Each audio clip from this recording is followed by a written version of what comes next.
Assalamualaikum warahmatullahi wabarakatuh. Selamat pagi dan salam sejahtera untuk kita semua. Sebelumnya perkenalkan, nama saya Ika Rodatul Hidayah dari Prodi Pendidikan Matematika, Fakultas Sosial dan Humaniora. Saya dari Universitas Bhinneka PGRI Tulungagung. Nah, di kesempatan kali ini saya ingin memberikan materi mengenai Pancasila sebagai ideologi negara. Sebelumnya, apa itu ideologi? Ideologi ini berasal dari dua kata. Kata yang pertama adalah idea, yang berarti gagasan, konsep, cita-cita, maupun pengertian dasar. Yang kedua dari kata logos, yang berarti ilmu. Jadi, secara etimologis, ideologi ini diberikan pengertian sebagai ilmu tentang ide-ide atau ajaran tentang pengertian dasar. Kamus Besar Bahasa Indonesia, ideologi didefinisikan sebagai kumpulan konsep bersistem yang dijadikan asas pendapat untuk memberikan arah dan tujuan bagi suatu bangsa untuk mencapai tujuannya.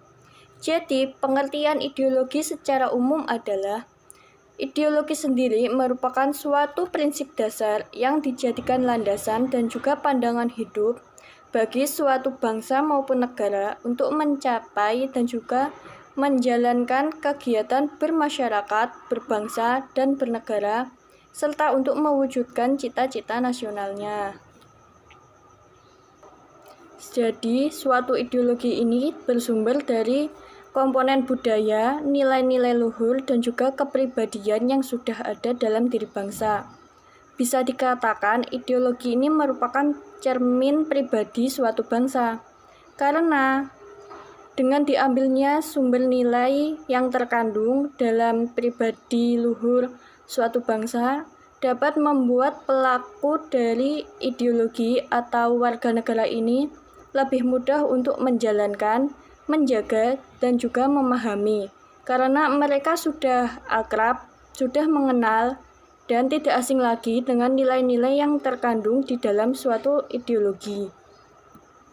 Ideologi ini memiliki peran penting bagi kehidupan suatu bangsa, sebab ideologi menjadi landasan untuk melaksanakan semua kehidupan bernegara. Nah, dari landasan inilah yang akan mengarahkan suatu bangsa untuk mencapai tujuan dan cita-cita nasional yang sudah disepakati. Adapun beberapa fungsi dari ideologi. Yang pertama, sebagai norma untuk bertindak. Maksudnya, setiap warga negara itu harus memolakan tingkah laku dan juga perilakunya pada norma-norma hukum yang sudah disepakati dan juga norma yang sudah terkandung di dalam ideologinya. Ada juga wawasan masyarakat untuk menjalankan kehidupan berbangsa dan juga mengarahkan kehidupan masyarakat ini menjadi kehidupan yang terarah pada keharmonisan dan juga persatuan dan kesatuan. Lalu, untuk memotivasi dan mendorong suatu bangsa untuk mewujudkan tujuan nasional dan juga cita-cita yang sudah disepakati dari pendiri bangsa yang sudah terdahulu ada. Lalu, sebagai landasan untuk menggerakkan pemerintahan suatu negara. Jadi setiap hukum yang dibuat, norma-normanya atau aturan hukum yang lain seperti peraturan perundang-undangan, peraturan pemerintahan, semuanya harus bersumber dari ideologi ini, terkhusus bagi negara Indonesia. Nah, untuk negara Indonesia ini, peraturan lain seperti peraturan pemerintah, keputusan presiden, dan undang-undang yang lainnya itu harus bersumber dari Pancasila. Karena Pancasila merupakan ideologi negara Indonesia.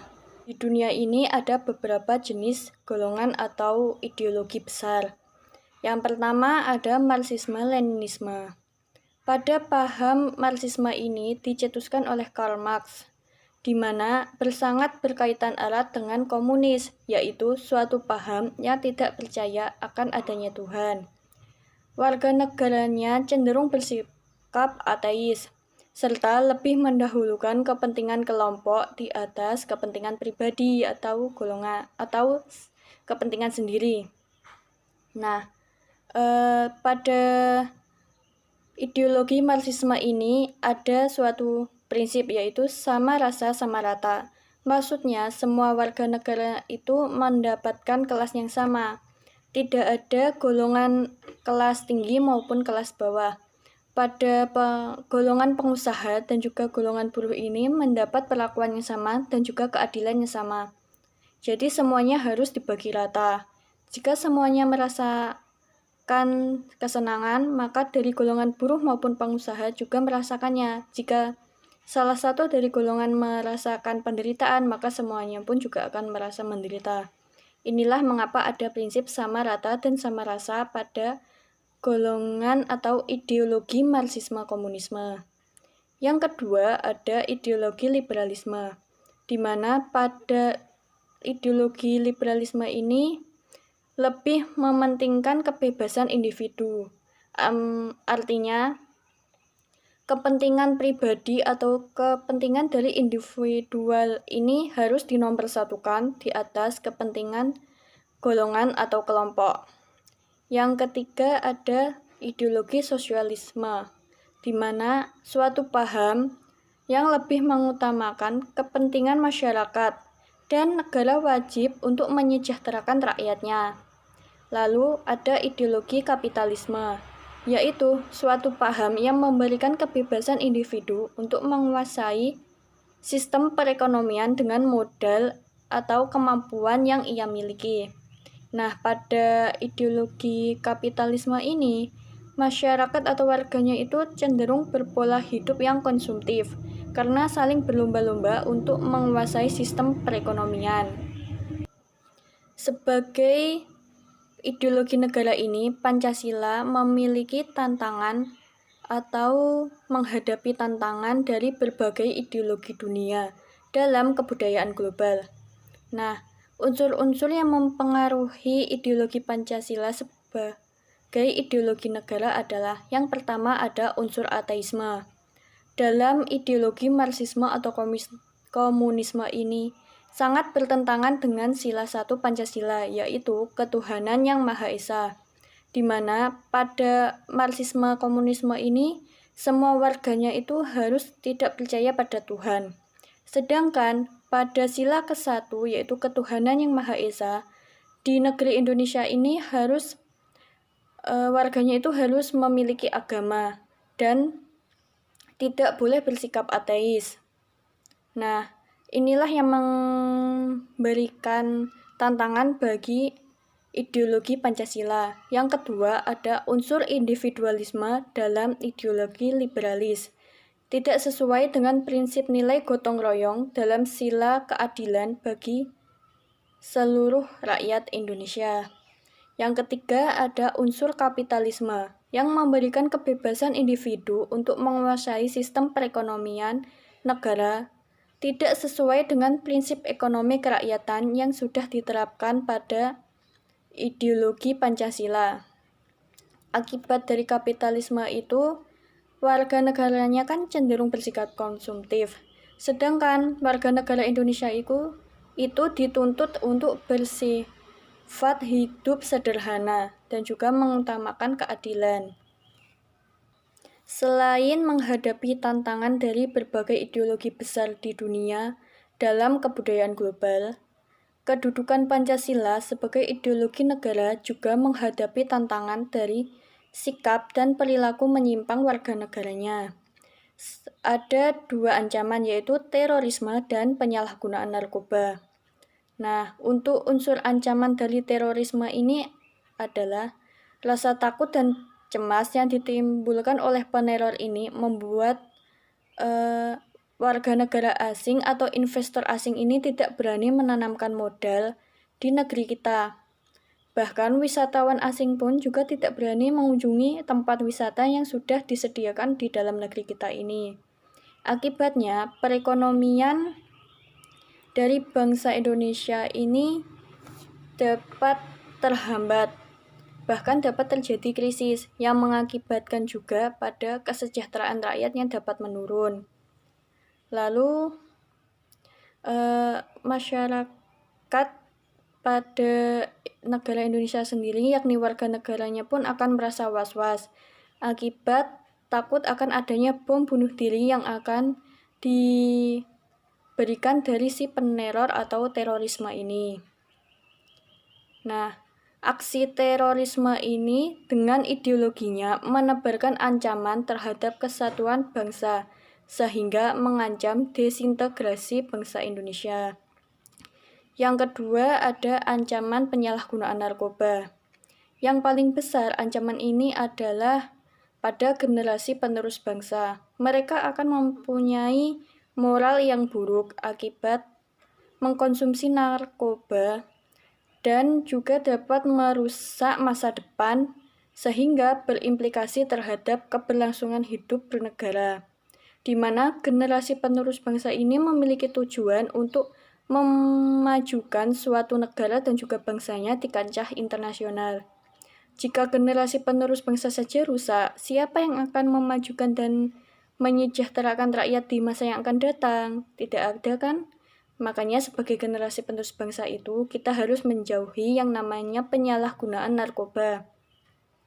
Lalu ancaman dari penyalahgunaan narkoba yang lain adalah perdagangan dan peredaran narkoba di Indonesia dapat merusak reputasi negara Indonesia sebagai negara yang berlandaskan pada nilai-nilai Pancasila. Lalu, perdagangan narkoba sebagai barang terlarang juga sangat merugikan sistem perekonomian karena peredarannya ilegal, tidak sesuai dengan peraturan perundang-undangan yang sudah ditetapkan. Selain warga negara, yaitu penyelenggara negara atau penyelenggara pemerintahan ini harus memahami dan melaksanakan Pancasila sebagai ideologi negara. Jadi semua hukum dan norma yang ada atau yang dibuat harus bersumber dari nilai-nilai Pancasila. Lalu, unsur penting dalam kedudukan Pancasila sebagai orientasi kehidupan konstitusional adalah Pancasila sebagai ideologi terbuka dengan pluralisme sebagai nilai dasar mewujudkan Bhinneka Tunggal Ika, di mana Indonesia merupakan suatu negara dengan wilayah yang luas. Dari Sabang sampai Merauke, ini ada beraneka ragam budaya, bahasa, dan juga suku yang sangat berbeda-beda, sehingga harus ada pemersatunya. Salah satunya adalah dasar atau semangat Bhinneka Tunggal Ika, yang berarti berbeda-beda namun tetap satu jua. Dengan adanya prinsip ini, maka ideologi negara juga dapat mempersatukan sekaligus memperkokoh kesatuan dan persatuan bangsa.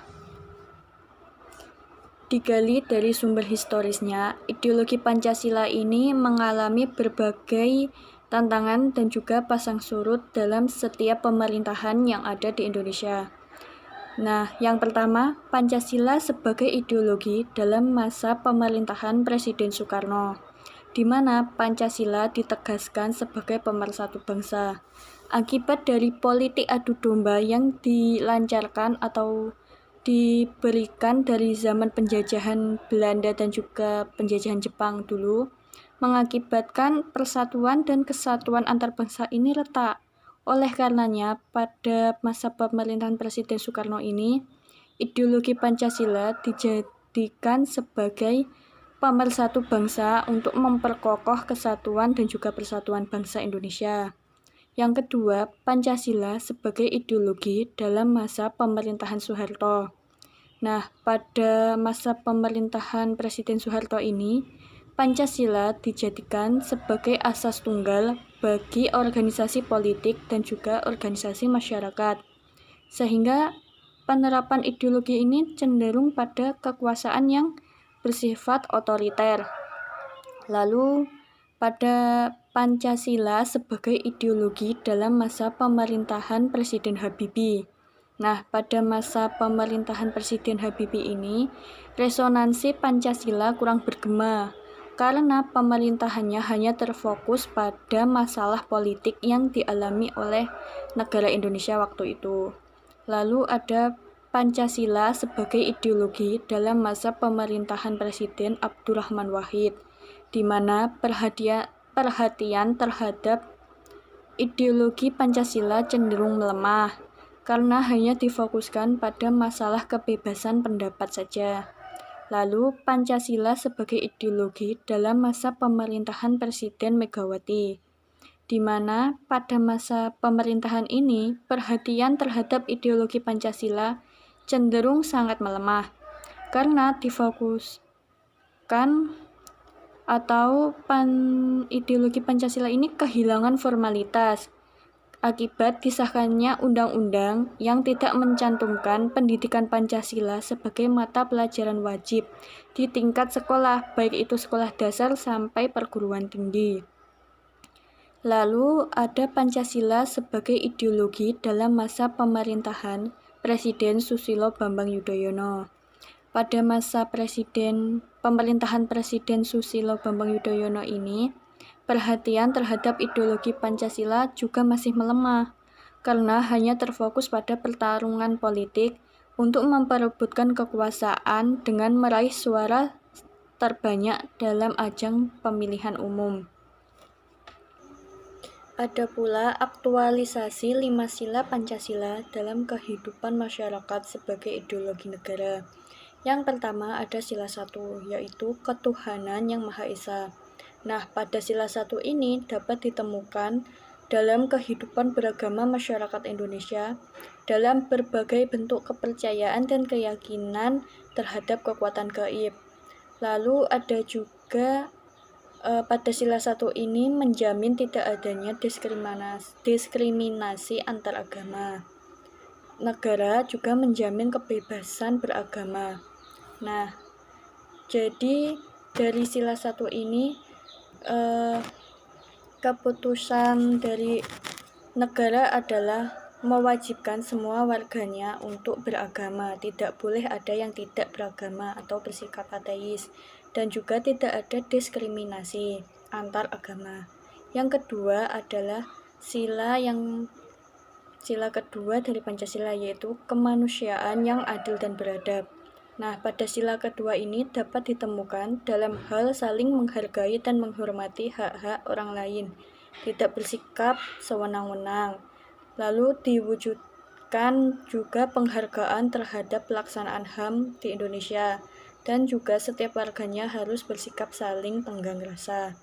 Yang ketiga atau sila ketiga adalah Persatuan Indonesia, di mana dapat ditemukan dalam bentuk solidaritas, rasa setia kawan, rasa cinta tanah air yang diwujudkan melalui mencintai dan bangga terhadap produk dalam negeri. Lalu diwujudkan pula sila ketiga ini dalam bentuk mendahulukan kepentingan bangsa dan negara daripada kepentingan pribadi atau golongan. Lalu ada juga sila keempat, yaitu kerakyatan yang dipimpin oleh hikmat kebijaksanaan dalam permusyawaratan dan juga perwakilan. Nah, pada sila keempat ini ditemukan dalam bentuk menghargai pendapat orang lain, semangat musyawarah dalam mengambil keputusan, dan juga kekeluargaan itu harus diutamakan. Kedaulatan bangsa ada di tangan rakyat, dan kebijakan dalam menyelesaikan masalah, salah satunya dengan cara musyawarah untuk mufakat tadi. Yang kelima atau sila kelima adalah keadilan sosial bagi seluruh rakyat Indonesia. Nah, pada sila kelima ini tercermin dalam sikap suka menolong, menjalankan gaya hidup sederhana, tidak menyolok atau berlebihan, tidak boleh pula bersikap konsumtif. Lalu diwujudkan dalam bentuk tidak menyalahgunakan kekuasaan, karena dengan adanya penyalahgunaan kekuasaan ini akan berimbas pada korupsi yang semakin merajalela dan berdampak buruk pada kesejahteraan dan perekonomian suatu bangsa. Maka dari adanya korupsi ini, suatu bangsa tidak akan sejahtera. Nah, untuk itu jangan ada penyalahgunaan kekuasaan, karena tidak sesuai dengan keadilan sosial bagi seluruh rakyat Indonesia. Selain itu, ada juga perilaku yang harus diterapkan di bidang ekonomi, politik, hukum, dan sosial yang harus dilakukan melalui perilaku adil dari pemerintahan, rakyat, maupun dari warga negaranya yang lain, lalu mendukung kemajuan dan pembangunan negara Indonesia dengan menegakkan keadilan. Nah, itu tadi aktualisasi sila-sila Pancasila dalam kehidupan berbangsa, bermasyarakat, dan bernegara sebagai ideologi negara. Sekian yang dapat saya sampaikan mengenai materi tentang Pancasila sebagai ideologi negara.